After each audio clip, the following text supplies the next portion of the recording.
Assalamualaikum warahmatullahi wabarakatuh. Alhamdulillahirabbil alamin. Assalatu wassalamu ala asyrafil anbiya'i wal mursalin wa ala alihi wa ashabi Rasulillahi ajma'in. Baiklah, dengan tidak memperpanjang kata-kata mukadimah, langsung saja kita masuk ke perkuliahan kita ini, yaitu mata kuliah pemeriksaan akuntansi 2 dengan judul materi yaitu pengujian terhadap piutang. Yang anggotanya yaitu Regina Ristika Ayu, Rizka Ramadhani, Izzatul Fajri Arini, dan saya sendiri Rafli Ardianto. Baiklah, terima kasih saya ucapkan kepada moderator. Baiklah, saya akan membacakan materi mengenai pengertian piutang. Menurut PSAK nomor 43, piutang adalah jenis pembiayaan dalam bentuk pembelian dan atas pilihan piutang atau tagihan jangka pendek suatu perusahaan yang berasal dari transaksi usaha. Menurut Weren, piutang adalah mencakup seluruh uang yang diklaim terhadap entitas lain, termasuk perorangan perusahaan dan organisasi lain. Piutang-piutang ini biasanya meragukan bagian yang signifikan dari total aset lancar. Sedangkan menurut Kisah, piutang adalah klaim yang diajukan terhadap pelanggan dan orang lain atas barang, uang, atau jasa. Menurut Rudianto, piutang adalah klaim perusahaan atas uang, barang, atau jasa kepada pihak lain akibat transaksi di masa lalu. Jadi dapat disimpulkan bahwa piutang merupakan salah satu unsur dari aset lancar dalam neraca perusahaan yang timbul akibat adanya penjualan barang atau pembelian terhadap debitur yang pembayarannya umum diberikan selama 30 hari sampai 90 hari. Materi selanjutnya yaitu klasifikasi piutang. Klasifikasi piutang terbagi menjadi 3. Yang pertama, piutang usaha atau piutang dagang. Piutang dagang adalah tagihan perusahaan kepada pelanggan sebagai akibat adanya penjualan barang atau jasa secara kredit, di mana tagihan tidak disertai dengan surat perjanjian yang formal, akan tetapi karena adanya unsur kepercayaan dan kebijakan perusahaan. Sedangkan piutang usaha ialah piutang pada perusahaan jasa, di mana perusahaan memberikan jasa kepada konsumen yang akan dibayar di kemudian hari, sebesar tarif jasa yang telah diberikan. Piutang dagang atau piutang usaha dalam menyajikan diklasifikasikan sebagai piutang dari pihak berelasi dan piutang dari pihak ketiga. Piutang usaha jumlah yang akan ditagih dari pelanggan sebagai akibat penjualan barang atau jasa secara kredit.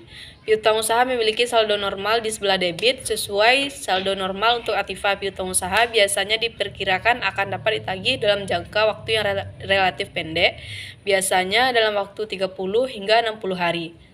Setelah ditagih, secara pembukuan piutang usaha akan berkurang di sebelah kredit. Selanjutnya piutang wesel. Piutang wesel sama seperti piutang usaha, yaitu memiliki saldo normal di sebelah debit sesuai dengan saldo normal untuk aktiva. Setelah ditagih atau diterima pembayarannya, piutang wesel juga akan berkurang di sebelah kredit. Piutang wesel diklasifikasikan dalam neraca sebagai aktiva lancar atau aktiva tidak lancar. Piutang wesel yang timbul sebagai akibat penjualan barang atau jasa secara kredit akan dilaporkan dalam neraca sebagai aktiva lancar. Sedangkan piutang wesel yang timbul dari transaksi pemberian pinjaman sejumlah uang kepada debitur akan dilaporkan dalam neraca kreditur sebagai aktiva lancar ataupun aktiva tidak lancar, tergantung pada lamanya jangka waktu pinjaman. Selanjutnya yaitu piutang non-dagang atau piutang lain-lainnya. Piutang non-dagang adalah tagihan perusahaan kepada pihak lain atau pihak ketiga yang timbul atau terjadi bukan karena adanya transaksi penjualan barang dagang atau jasa secara kredit. Jumlah piutang non-dagang atau yang biasanya tidak signifikan dibandingkan dengan jumlah piutang dagang ataupun piutang usaha. Ada beberapa contoh piutang non-dagang. Yang pertama, piutang biaya. Contohnya itu asuransi, sewa dibayar di muka, gaji dibayar di muka, iklan dibayar di muka. Piutang penghasilan, contohnya piutang jasa, piutang sewa, dan piutang bunga.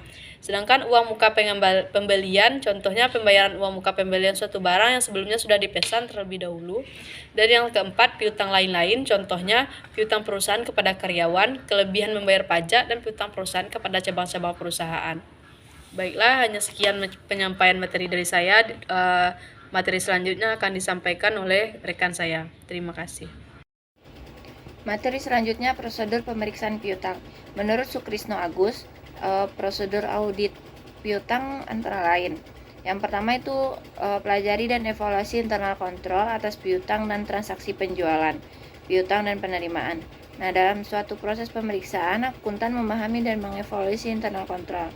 Nah, itu merupakan bagian yang sangat penting. Memahami dan mengevaluasi internal kontrol atas piutang bisa dikatakan sangat penting. Karena hasil dari mengevaluasi dan memahami internal kontrol atas piutang bisa mengetahui apakah internal ini atas piutang dan transaksi penjualan piutang dan penerimaan kas sudah berjalan dengan efektif atau tidak. Yang kedua, buat stop schedule dan supporting schedule piutang pertanggal neraca. Minta aging schedule dari piutang usaha pertanggal neraca yang antara lain menunjukkan nama pelanggan customer, saldo piutang, umur posting, dan kalau bisa subsequent collections-nya.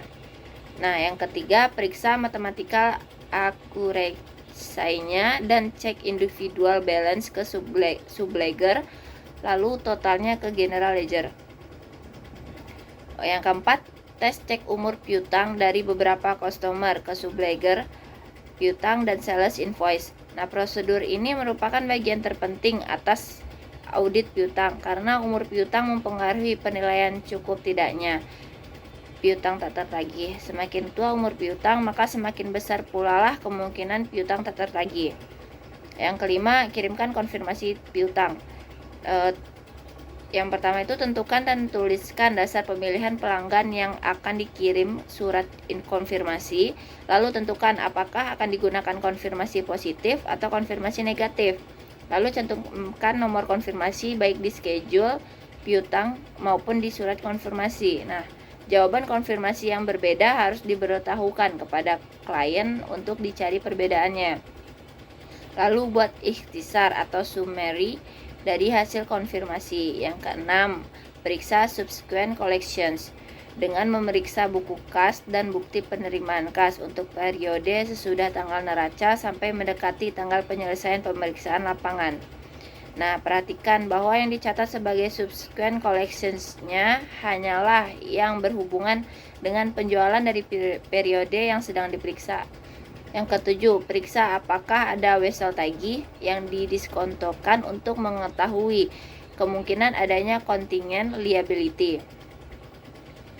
Yang ke-8, periksa dasar penentuan allowance for bad debts dan periksa apakah jumlah yang disediakan oleh klien itu sudah cukup, dalam artian tidak terlalu besar dan terlalu kecil.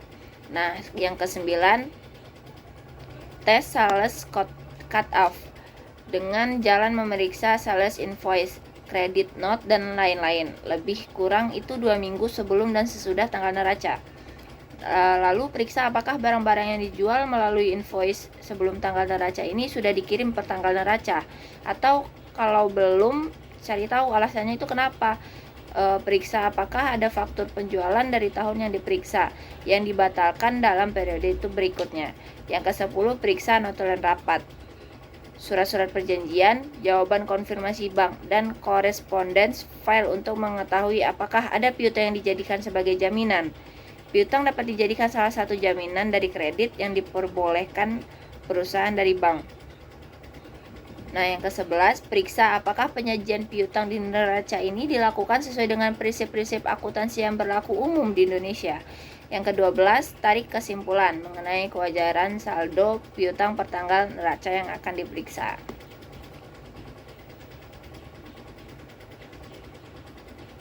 Selanjutnya, standar-standar atau standar pengujian piutang.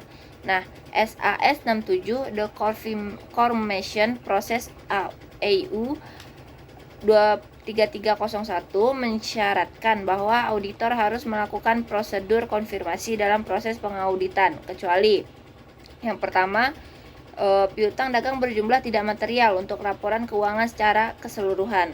Yang kedua, penggunaan konfirmasi ini dianggap tidak efektif. Yang ketiga, perencanaan auditor berkaitan dengan resiko bawaan dan resiko pengendalian rendah, dan bukti yang diharapkan dengan prosedur analisis atau pengujian substantif detail cukup untuk memenuhi resiko audit yang diterima. Dan melaksanakan prosedur confirmation auditor itu perlu mengambil keputusan mengenai jenis konfirmasi yang digunakan, penentuan kapan dilakukan konfirmasi, dan besarnya sampel yang akan dipilih. Lalu konfirmasi dilaksanakan untuk memperoleh bukti dari pihak ketiga mengenai asersi laporan keuangan yang dibuat oleh manajemen.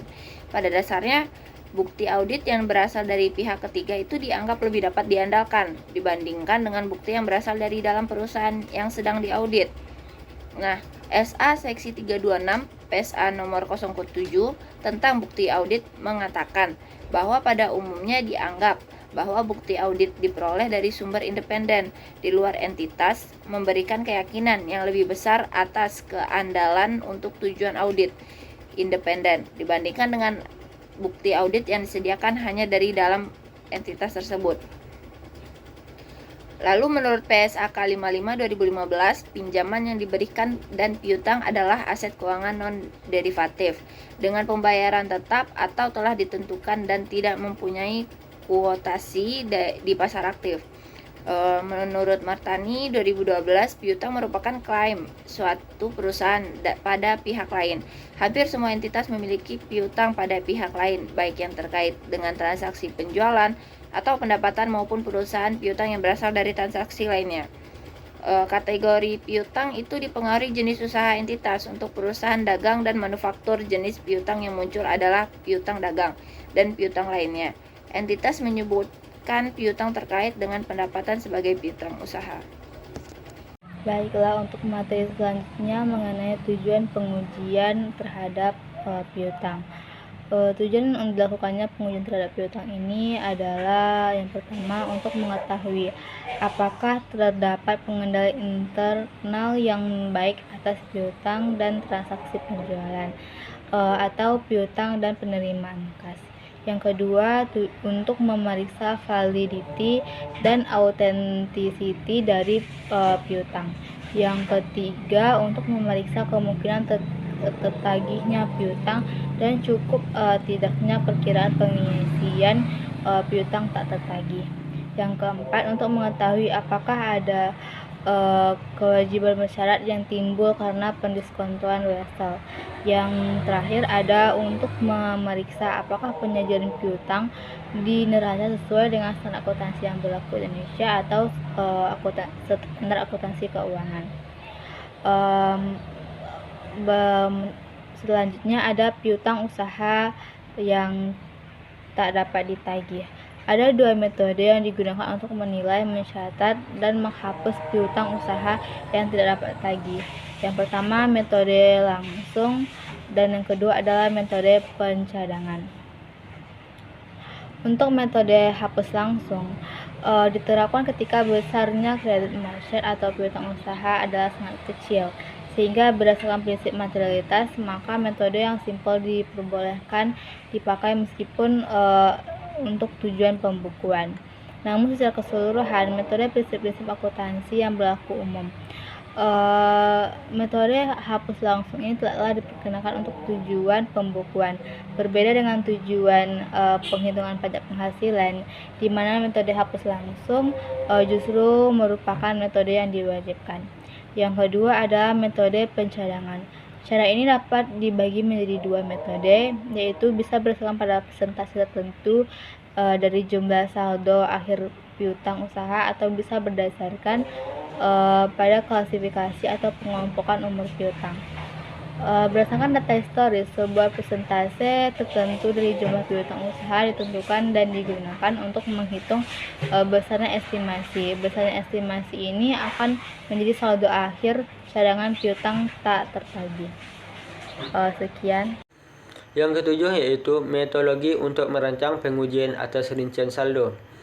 Bukti yang tepat yang akan diperoleh dari pengujian atas rincian saldo harus diputuskan berdasarkan tujuan per tujuan. Sebagai contoh, auditor harus mengevaluasi potensi terjadinya kecurangan dan mempertimbangkan risiko intern yang bisa bervariasi menurut tujuannya, serta hasil pengujian, pengendalian dan penilaian risiko pengendalian terkait yang mungkin saja bervariasi menurut tujuannya. Auditor harus mempertimbangkan hasil pengujian substantif atas penjualan dan penerimaan kas. Dalam merancang pengujian atas rincian saldo untuk piutang usaha, auditor harus memenuhi masing-masing dari 8 tujuan audit yang berkaitan dengan saldo. Kedelapan, tujuan umum tersebut sama bagi semua akun. Jika diterapkan sama khususnya pada piutang usaha, hal itu disebut sebagai tujuan audit yang berkaitan dengan saldo piutang usaha adalah sebagai berikut. Yang pertama yaitu piutang usaha dalam neraca saldo sama dengan jumlah file induk terkait dan totalnya telah ditambahkan dengan benar serta sama dengan buku besar umum atau detail tie-in. Yang kedua yaitu piutang usaha yang dicatat ada keberadaannya.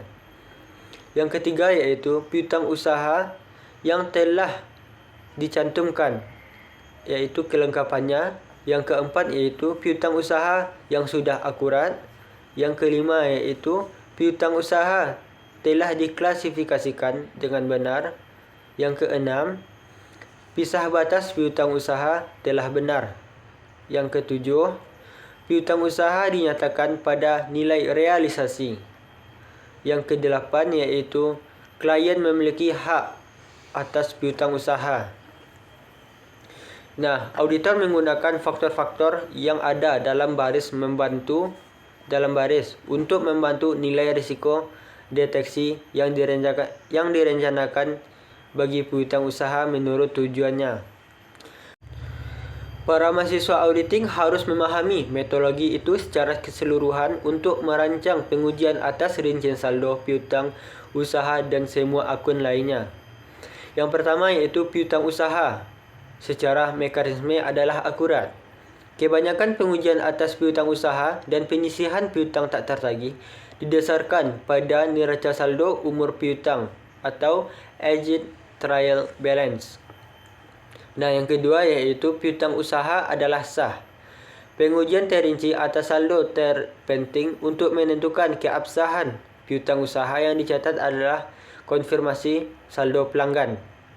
Apabila pelanggan tidak membalas konfirmasi, auditor juga harus memeriksa dokumen pendukung untuk verifikasi pengiriman barang dan bahan bukti penerimaan kas berikutnya untuk menentukan apakah piutang yang telah ditagih.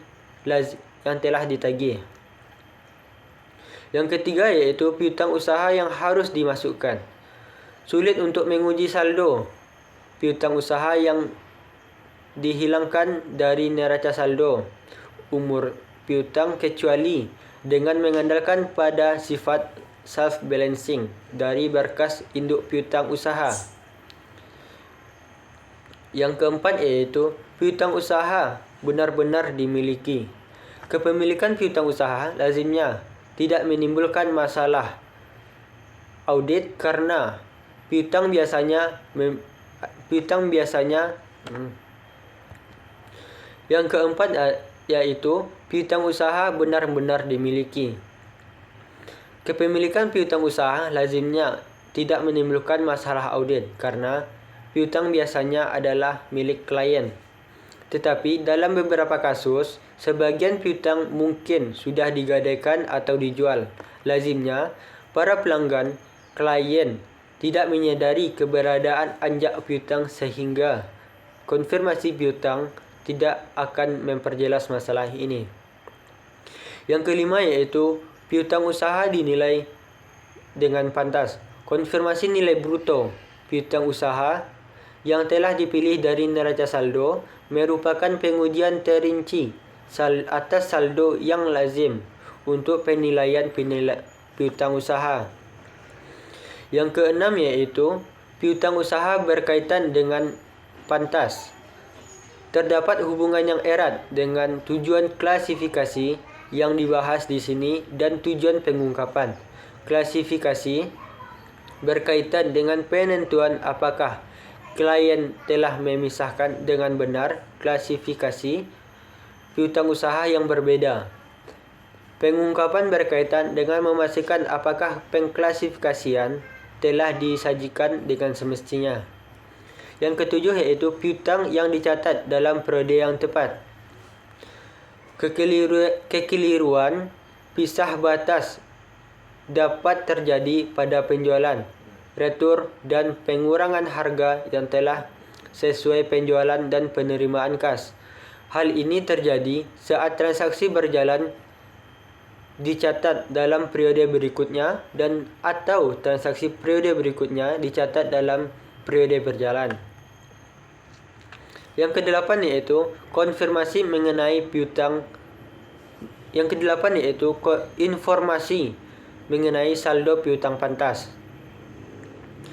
Selain pengujian untuk pernyataan yang pantas mengenai jumlah rupiah dalam pantas buku besar, auditor juga harus menentukan apakah informasi mengenai piutang usaha yang berasal dari siklus penjualan dan penerimaan kas telah diungkapkan dengan cukup dalam laporan keuangan. Nah, yang ke-8 yaitu yang poin H atau yang ke-8 yaitu konfirmasi piutang usaha. Salah satu prosedur audit yang paling penting adalah konfirmasi piutang usaha. Tujuan utama konfirmasi piutang usaha ini adalah untuk memenuhi tujuan keabsahan, penilaian, dan pisah batas. Nah, yang pertama yang kita bahas yaitu persyaratan AICPA. Ada dua prosedur audit yang resmi diwajibkan oleh AICPA. Konfirmasi piutang usaha dan pemeriksaan fisik persediaan. Pemeriksaan ini merupakan hasil langsung dari kasus hukum penting yang terjadi pada tahun 1938. McKesson dan Robin, di mana suatu fraud yang luas melibatkan piutang usaha dan persediaan fiktif tidak terungkap dalam audit. Selanjutnya, persyaratan untuk konfirmasi dimodifikasi sedikit agar laporan wajar tanpa pengecualian dapat diterbitkan sekalipun piutang usaha tidak dikonfirmasi asalkan dua kondisi tersebut terpenuhi. Yang pertama yaitu alasan untuk tidak mengkonfirmasi piutang haruslah bahwa konfirmasi tidak pantas, tidak praktis, atau tidak mungkin dilakukan. Yang kedua yaitu auditor harus meyakinkan dirinya bahwa piutang usaha telah disajikan secara wajar melalui prosedur yang auditing yang lain. Yang kedua yaitu informasi dan pengujian atas transaksi. Nilai konfirmasi piutang usaha sebagai bahan bukti dapat digambarkan secara lebih jelas dengan mengaitkannya pada pengujian atas pengendalian dan pengujian substantif atas transaksi. Kalau saldo awal piutang usaha dapat dianggap benar dan dilaksanakan pengujian atas piutang dan akan berkurang. Kesimpulannya, ini mengasumsikan bahwa pengendalian intern yang sedang diuji dianggap efektif dan pengujian atas hasil transaksi membuktikan efektivitas pengendalian tersebut. Yang ketiga yaitu konfirmasi. Dalam melaksanakan prosedur konfirmasi, auditor harus memutuskan jenis konfirmasi yang akan digunakan. Saat pelaksanaan prosedur, ukuran sampel dan unsur individual yang akan dipilih. Masing-masing topik ini akan dibahas bersama dengan faktor-faktor yang mempengaruhi keputusan tersebut. Jenis konfirmasi dua jenis. Konfirmasi yang lazim digunakan ada untuk mengkonfirmasikan piutang usaha. Yang pertama yaitu positif dan negatif. Yang keempat yaitu memelihara kendali. Setelah unsur-unsur yang akan dikonfirmasi dipilih, auditor harus mempertahankan kendali atas konfirmasi sampai konfirmasi tersebut kembali dari pelanggan. Yang kelima yaitu tindakan lanjut bagi yang tidak menjawab. Apabila konfirmasi positif digunakan, SAS1 atau AU331 mensyaratkan prosedur tindak lanjut untuk konfirmasi yang tidak dikembalikan oleh pelanggan. Yang keenam yaitu analisis perbedaan. Apabila permintaan konfirmasi dikembalikan oleh pelanggan, adalah perlu untuk menentukan alasan perbedaan yang dilaporkan. Dalam banyak kasus, hal ini disebabkan oleh perbedaan waktu antara klien dan catatan pelanggan. Penting untuk membedakan antara perbedaan dengan pengecualian, yang merupakan salah satu saldo piutang usaha. Yang ketujuh yaitu menarik kesimpulan. Apabila semua perbedaan telah diselesaikan, termasuk yang diungkapkan dalam pelaksanaan prosedur alternatif, menjadi penting untuk mengevaluasi ulang struktur pengendalian intern. Setiap kekeliruan, klien harus dianalisis untuk menentukan apakah hal itu sesuai atau tidak sesuai dengan tingkat risiko pengendalian yang telah ditetapkan bermula-mula kalau terjadi sejumlah kekeliruan yang signifikan. Nah, sekian pemaparan dari kelompok kami, yaitu kelompok 4. Apabila ada kekurangan, mohon dimaafkan. Wabillahi taufiq wal hidayah. Assalamualaikum warahmatullahi wabarakatuh.